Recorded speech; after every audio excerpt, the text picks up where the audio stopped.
Balik lagi di channelnya Metric Beauty Salon atau kursus salon murah. Di video kali ini sedikit-sedikit ngobrol ya, karena aku lama banget gak ngevlog. Jadi topik pembicaraan kita kali ini adalah penting gak sih sertifikat salon itu? Jawabannya tonton video ini sampai habis.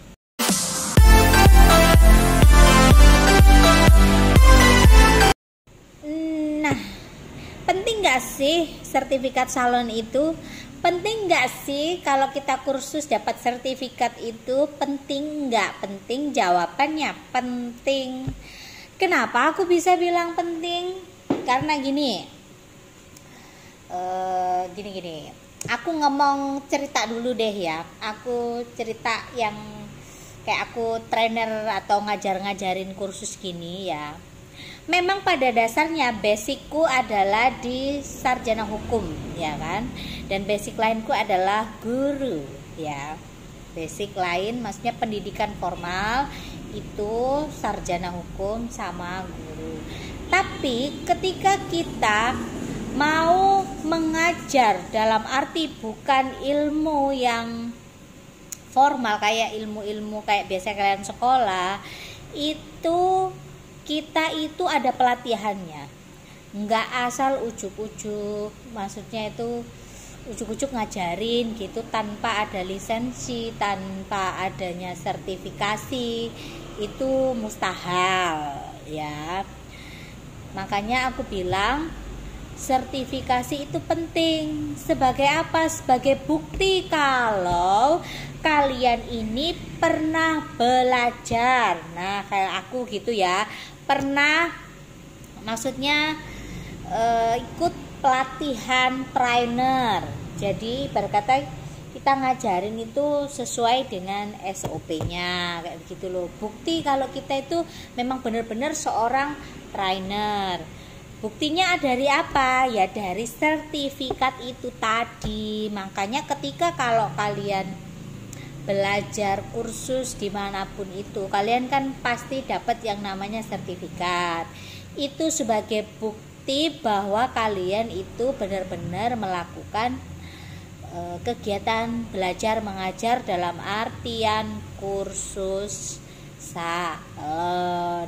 Jadi kalau ada yang bilang buka salon nggak perlu ada sertifikat, kalau aku pribadi bilang sebenarnya ada masuk akalnya juga. Karena apa? Pada dasarnya itu kalau keterampilan itu, kalau dia memang jago, tanpa belajar pun dia akan mengerti. Tapi untuk sekarang itu harus ada yang namanya lisensi. Koniku tahu belajar salon ingin di, kamu pernah belajar salon di mana? Untuk membangun yang namanya kepercayaan customer, supaya orang ini ngerti dan percaya kalau kalian benar-benar tenaga yang kompeten di bidangnya. Aku bilang ya, kalau kayak aku kan misalkan trainer gitu kan, kita harus perpanjangan sertifikasi itu 3 tahun sekali. 3 tahun sekali perpanjangan terus, dan kita selalu upgrade dan update gitu loh. Gini aku kasih contohnya, aku ngomongin aku dulu ya supaya kalian gak bingung. Nah contohnya kayak gini ya, ketok nggak sih? Gak ketok ya.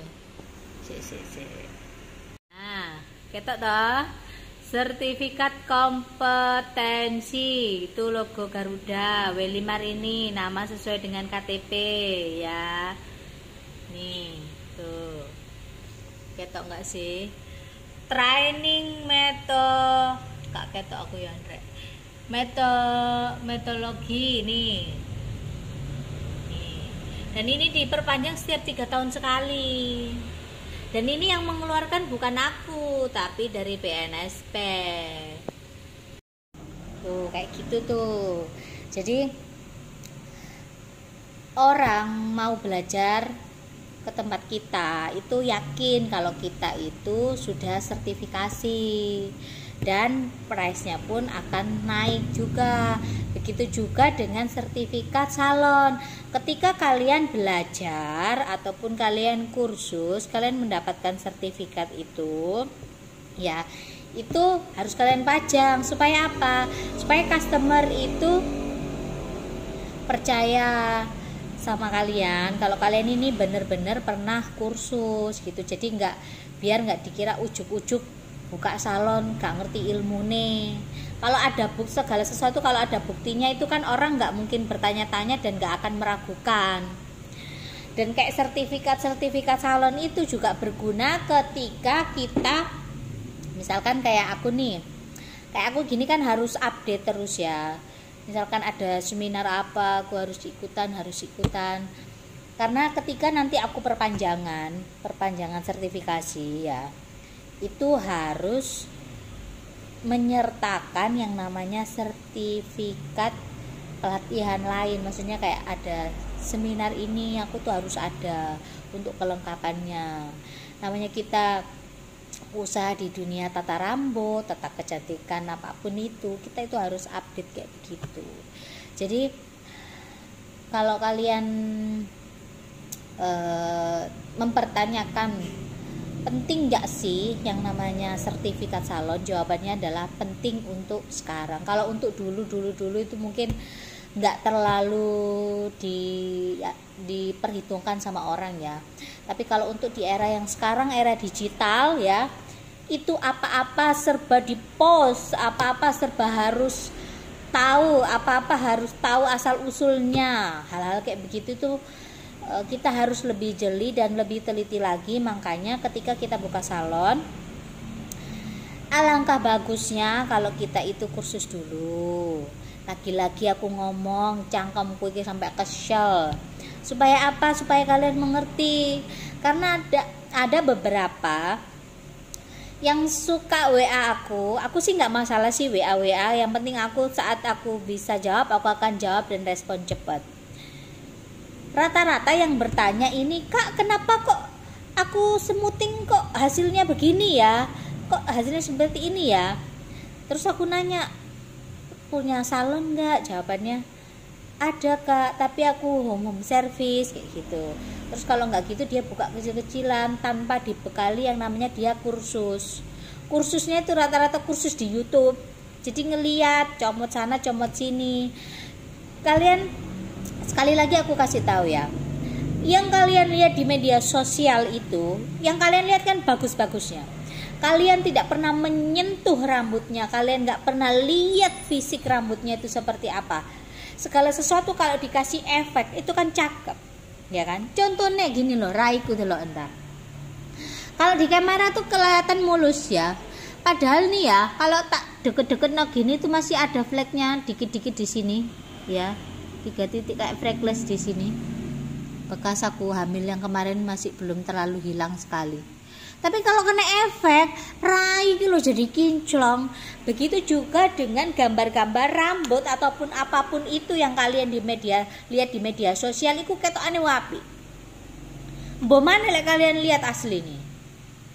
Jadi jangan sekedar copy paste, kecuali kalian ini mengerti ilmunya.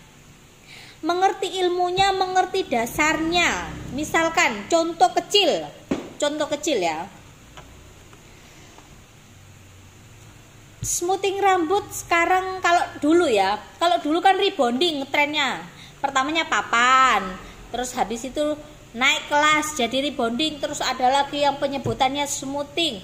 Terus sekarang yang smoothing nano kolagen lah atau apalah segala macam yang disemprot-semprot itu kayak semprot-semprot air pakai nanogan kayak gitu.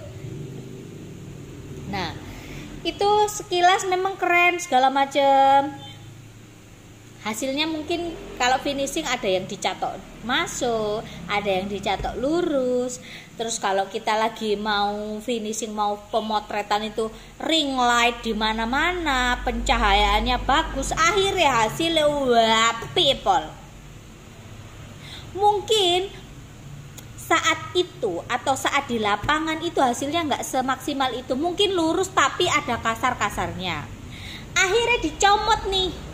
dicomot ilmune sama yang lihat di YouTube, ya kan?